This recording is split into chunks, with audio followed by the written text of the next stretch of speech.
our great master teachers and leaders was married to white women. I love Ivan Van Sertima, and I'm glad he divorced her. But in his early years, that brother was married to a white woman with the knowledge. Sheikh Anna Joe, greatest archaeologist of all time, married to a white woman. My ancestor, Frederick Douglass, second wife, as an old man, was a white woman. And no, I'm not letting him off the hook. He shouldn't have done it. But that's a family problem. Stay out of my business.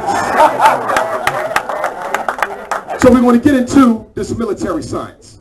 First, I got this new Acer laptop because somebody accidentally knocked my other one down in Detroit. Don't buy Acer.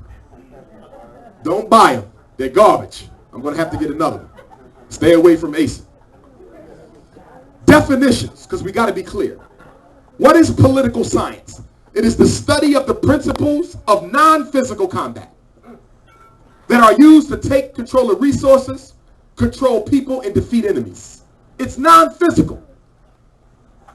If you study military science, you come across a white supremacist by the name of von Clausewitz, who said what?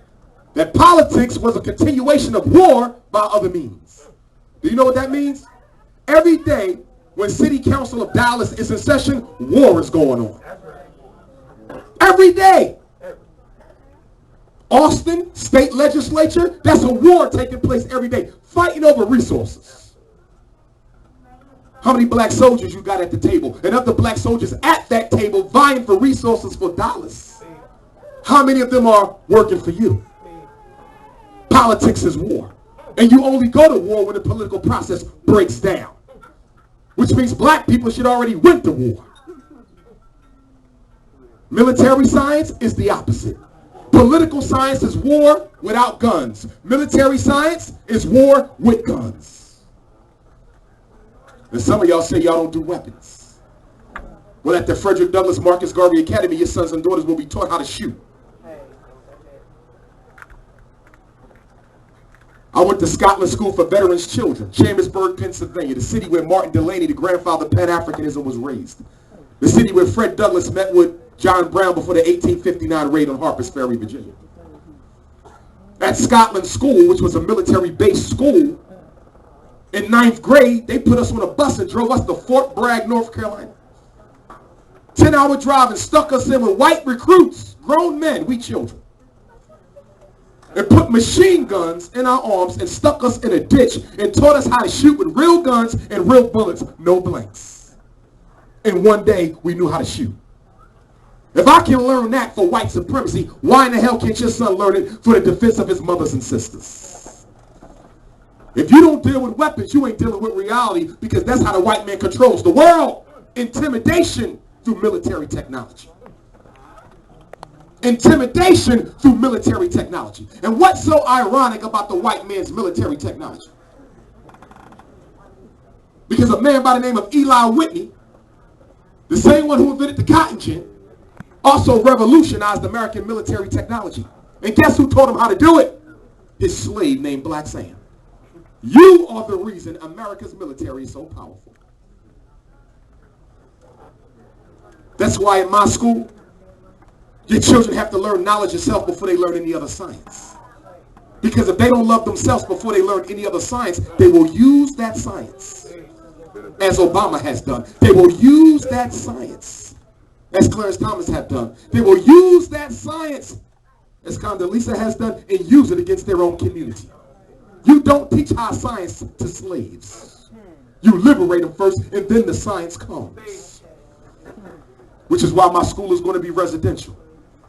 They're going to stay with me. I'm not sending them home to you, because you sick.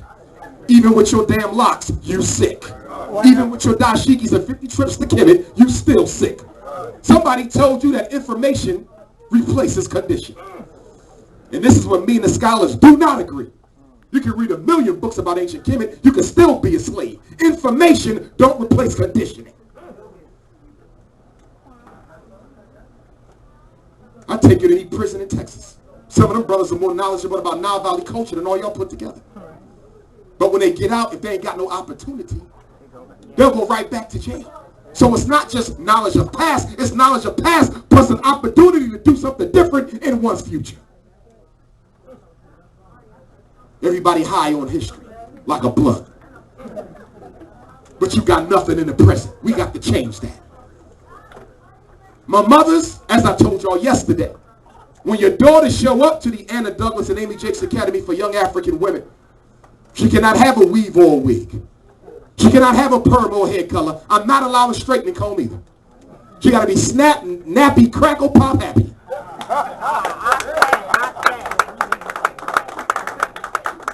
This ain't just about traditional African hair. It ain't just about that. That's a part of it. That's cultural. Because in many African cultures, you couldn't even touch your hair until you went the rite of passage. Because back in our culture, hair was spiritual. Because your hair was considered an antenna that pulled down spiritual consciousness.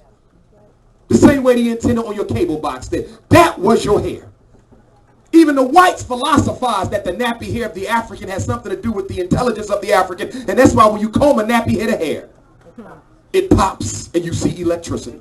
Especially when you get to the kitchen area. Stop cooking it. Leave it alone. That's your divine intelligence you killing. So it ain't just culture, but let's talk about the economics. Selling black women white hair is a multi-billion-dollar industry. Can we afford to waste that? Because you want to look like white women, it got to be done with. And black men, don't be so quick to clap, because the reason they want to look like a cracker because that's all you love. Both sides of the aisle we got to deal with. So that's why your daughter got to be natural. And that's why I always joke sarcastically that I'll be the first president or principal of a school to make it into the Guinness Books of World Records, because I will have the first. Mark my words, the very first high school graduation, prom, first prom night in world history, where every black girl had a nappy-ass head on a prom. Already. That's right, on prom night. It ain't going to look good with that nappy head. I see some sisters standing. I see two seats right here, seat right here. I don't know if these seats are open with the artwork on them, but I certainly don't need the seat. I see another one back there.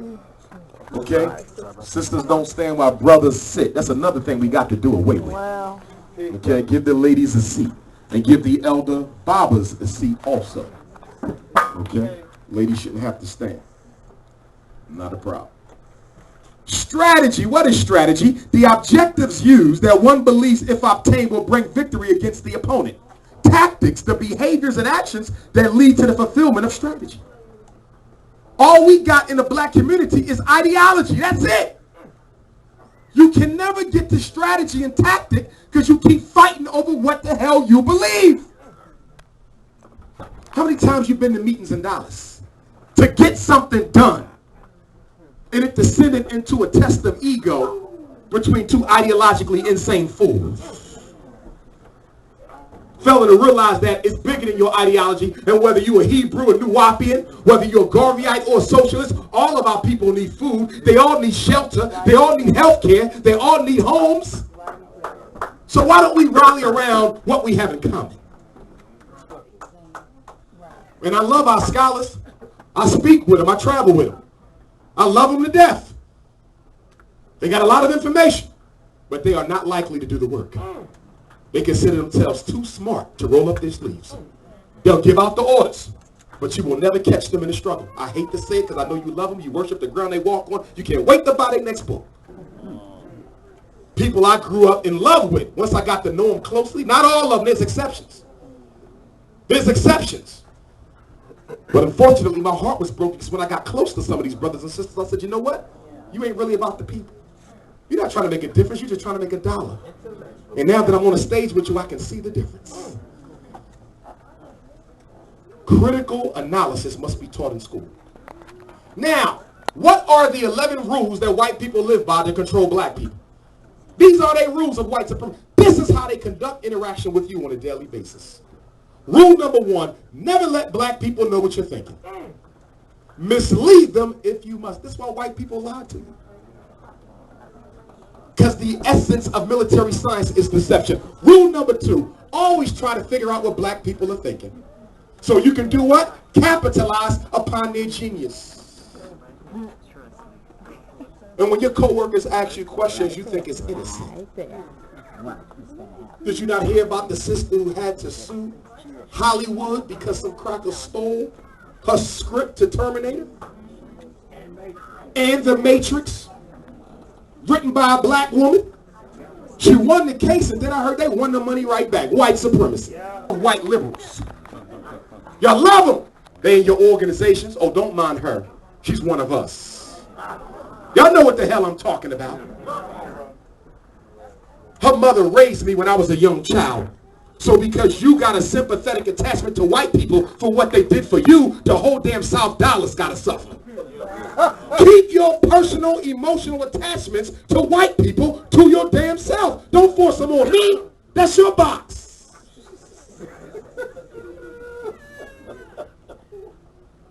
I love some of my Pan-African socialist brothers. Some of them are sincere. But I told them, you have no right to have Marcus Garvey's picture up in your conference with all these white people running around running your conference. That's a contradiction. Oh, no, brother, it ain't about racism. It's about capitalism. How about you just trying to make an excuse to sleep with white women? I didn't come here to be your friend. I came to tell you the truth. And I'll be the first to tell you, I don't want you to teach your children to hate. When that princess comes to my school, she will not be taught to hate white people. That's not our culture. But I want her to understand her enemy. This ain't emotional. This ain't emotional. In fact, some of us are so full of hatred that once we do win, because we will, some of us are going to be so used to killing and fighting that we're going to turn on each other. You don't believe me? Go to Africa. That's what's happening now. Kick the white man out, now they're killing each other. So full of hate. So you no good to nobody. I don't want your child doing that. What? Gangster rap! Programming them in his sleep. I'm talking about Dr. Umar. I don't understand why my son doesn't have respect for women. But he's going to sleep with his damn iPod on. And let's talk about that technology. It's killing our babies' brains. It is a time waster. You know how much time you let your child waste in their life? By on the internet surfing all day.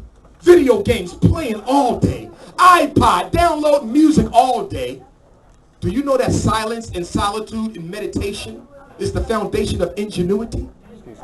Why you think we're not inventing anymore? Because our brains are too busy addicted to downloading on YouTube all day. We got to change the way we do things. Our biggest problem is not having the money.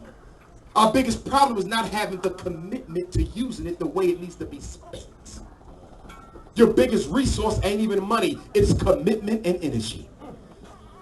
The problem is most of us got better things to do than come together. My son got a football game tonight. That's more important than fixing out South Dallas. Me and my girls getting together for book night. We got to read one of those black trash novels that's the #1 sellers in the hood. What the hell are you going to learn from a book that got a half-naked woman with 2 guns in her hand on the cover? And some of you are grandmothers reading that filth. I see you in the bookstores. You're 65 years old trying to get your groove on through a novel. Y'all let your children read that filth? They took the BET video and put it in a book. And now you getting your learn on with filth. I remember when they closed Borders bookstore down in Center City, Philadelphia.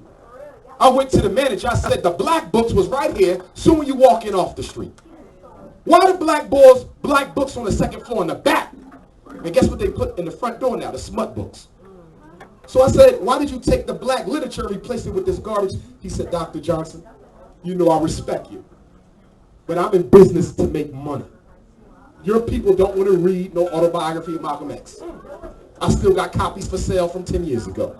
They don't want to read Philosophy and Opinions of Marcus Garvey. I know that's what you're about, but your people ain't about that. If you ever want to judge the political state of a people, look at their popular music and their popular movies. Your art is a reflection of your level of consciousness. You cannot tell me Lil Wayne got the #1 album, but you're ready for revolution. It's impossible. Jay-Z sells out when he comes to South Dallas, but y'all ready for revolution. It's impossible. You cannot serve two masters at once. Look for black people you can use to advance your cause. This ain't difficult because most of them identify with us anyway. I'm an American. I'm an African American. And most of us love to say, I'm just a human being. Y'all love that. You know how many human beings I know don't do nothing for nobody? I'm a human being. My Lord don't see any color. And that's why you dead last. When the Jew walks into the room, he walks into the room with his whole race and history and culture. When the Italian walks into the room, he walks into the room with his whole history, culture of his people. You walk into the room, I only represent me. Radical individualist. You're more individualist than the white man. And he taught it to you. You can take the slave out of slavery all you want, but until the slave takes the slavery out of himself, he will never be free. You think because we, 6, 7, 8 generations away from slavery that you somehow different? Do you know the next day after the last day of slavery you were still acting like you did the day before? Because you hadn't been conditioned to do anything else? What did the slave master make the slaves do on the weekend? Get drunk and go to church. Why? Because he knew the laws of physics. And one of the first laws of physics is energy cannot be destroyed. It can only be transmitted. Sunday in the fall and winter. You can't get them out here to get nothing done, but they can sit in front of the TV for 8 hours a day, not even move, not even go to the bathroom. Driving in here just now, I saw a brother with a Troy Aikman jersey on. What the hell is a black man doing with a white man's name on his back talking about you free? You don't let your son wear a white man's name on his back.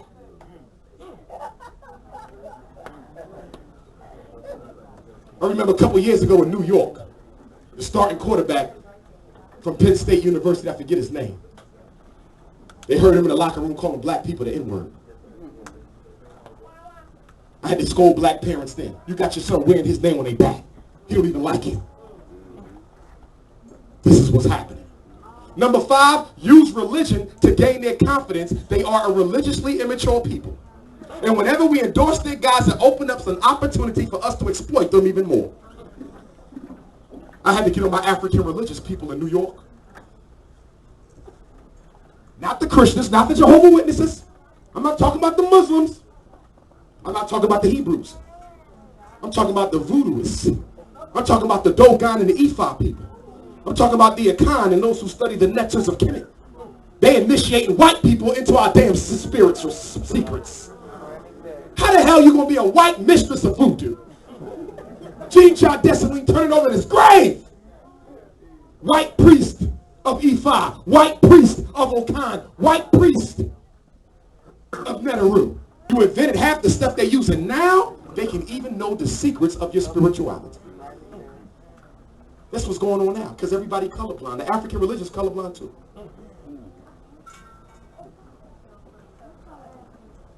So that's what we're dealing with, colorblind blacks. And it's interesting that you're so colorblind with white people, because amongst each other, you are very color sensitive. Ain't that deep? Around white people, I don't see color. Around my people, I see nothing but color. He too dark, she too light. We got light skin supremacists and black skin supremacists. And you know who keeps that culture up? The grandparents. So your children come to me crying. Dr. Umar, my grandmother never takes me out with her to go shopping. She takes my sister and my brother, but I can never go. Are you disrespecting your grandma? No. Do you do what she asks you to do? Yes. Well, why do you think she's doing this? I know why. Because I'm dark and my brothers and sisters are light. She don't want to be seen with nothing dark. Y'all know what I'm talking about. Some of y'all grew up in light skin supremacist homes. And some of y'all grew up in black skin supremacy homes, where if you wasn't dark enough, you got ridiculed. I got black skinned kids being beat on because they too dark, and I got light skinned kids being picked on because they too light. What the hell are we doing? We practicing eugenics in our own race. Let me make this clear. I don't care if you light skinned, dark skinned. I don't care what your bag is. I don't care if you're vegetarian or not. And that's another thing. Some of y'all eat real healthy. That's good. In my school, we're going to teach that. That's good. But don't you dare confuse your eating habits with your political thinking. Don't confuse them.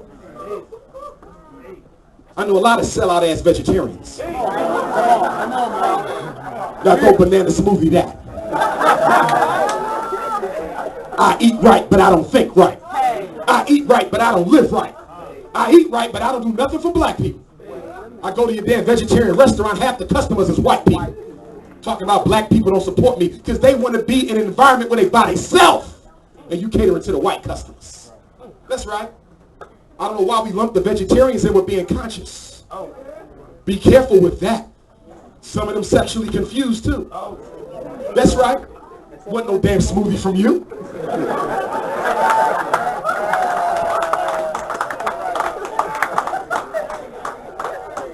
If I'm wrong, tell me. If I'm wrong, tell me. And that's why we all got to strive to be self-employed. Because before I was self-employed, I couldn't talk like that. But I refused to give anybody my tongue. When I was in the school district of Philadelphia, I was the youngest of only 5 black male school psychologists. They said, son, you on your way to being the director of special education services for the school district of Philadelphia. 5th largest in America. They thought I wanted to hear that shit. So you want to put me in charge of a miseducation machine. You think I want that? I don't. And then I started snitching on the system. I started telling y'all that they get extra money when you put your kids in special. Y'all do know that, right, Dallas?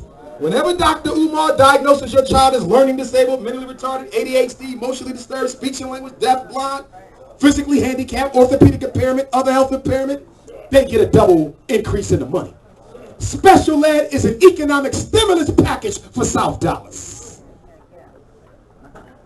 And all your son needed was a little bit more help. But I forgot, in your house, we don't do homework no more. We don't do homework. He do it on the bus. He do it at the last period of the day. Oh, I'm sorry. He got one of the white racist teachers who rewards the black kids with no homework for being good. So now, miseducation is a reward for good behavior. I'm going to build the school first. Some of y'all said, Dr. Umar, you're wrong. The school is not the priority, brother. We need an army. Oh, really now? So I'm going to put 1 million self-hating, post-traumatic slavery disease niggas together to go fight. Do you know what's going to happen in 30 days? They'll be fighting each other. I got to change consciousness first. So I'm going to take these babies and re-engineer the way they think. We're going to give them agricultural science. The first culture is agriculture. How to eat, to live, and sustain life with your own 2 hands. We're going to give them financial and economic science so your daughter comes out of high school with a business plan. Mama, I'm not working for nobody. 18 years old. We're going to give them dietary and nutritional science. That's right. How to eat, to live. We're going to give them spiritual and astrological science. So if you don't believe in voodoo, don't send them to my damn school. Because we're going to be dealing with all kind of spirits. That's right. Oh, I don't believe in that. Don't send them to my school. Well, you know what? Since I'm a Muslim, is it possible that my son not get that curriculum? This is not an elitist academy. You don't pick and choose what the hell your child get in my school. They all get the same thing. And if it's too black, leave and don't look back. I'm trying to fix the people. I ain't got time to be catering to your self-hatred. We're going to give them the science of the black man and the black woman, the science of the black family. Do you know what that means? That means that young man is going to have to study the black woman as a divine science. Her menstrual cycle. What happens each month, each day in a cycle when she's pregnant with a child? What happens each of those 9 months that she carries? What is her relationship with her womb and the moon? What is the hormones that she releases and why? And why was she worshipped as the first symbol of God before we ever called God he? Your son will know that. He will end up having more respect for his mother than his mother got for herself. And the girls got to study the boys. Because we go through a period too. Every 30 days. Y'all do know that. Married women, y'all know that. There's 2 or 3 days you got to leave him the hell alone. He's on his period. Let him ride. Not a feminine one, but a masculine one. Why does he start growing facial hair? What happens around 12 and 13 with the boys, young ladies? They will know him as a science. So when he's not acting like a man in the community, his wife will say, as Harriet Tubman told her first husband, you are not acting like the man God made you, and I need to move on. You know Harriet Tubman did that, right? Divorced the first husband for being a coward. And then guess what she did, sister? This is going to blow your mind. Her second husband was 20 years younger than she was. Hallelujah. Harriet Tubman got the freak on. Hallelujah.